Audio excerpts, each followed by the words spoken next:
that's like what's motivating people is partly is that frustration.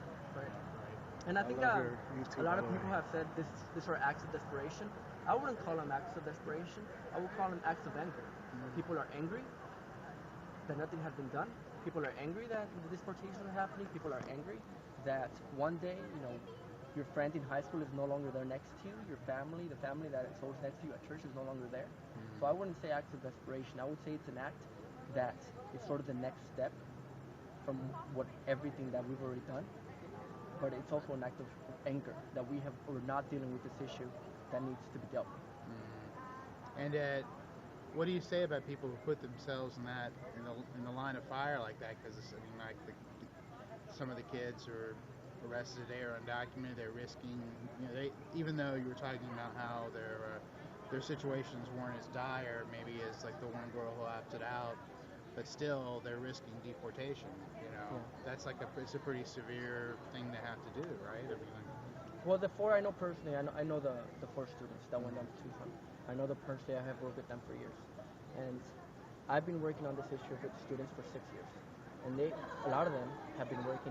Well, 3 of them have been working for as long as I have, and one of them has been working for the Dream Act since 2001. And when we have been working for this issue for so long, and we've known that we've done it, quote unquote, the right way, that we've not sort of ruffled anyone's feathers and not done anything that gives us a bad image. We've done that for 6 years and 7 years, 8 years, 9 years, and we still don't see any change. So they went down there because they can afford it and they don't want to, and they just can't deal with having another year where we don't have change, and having to tell the students one more time, oh, this is the year, keep your hope, because eventually students are just going to think that you're lying to them. Students are going to think that it's never going to happen. And I think for them is, I need to put myself out there. I need to be the catalyst for this change in order for me to motivate other students out there that are younger than me, so that they could rise up and create the change that is needed for them. So I think that's what they're doing in Tucson. They did it for very selfless reasons.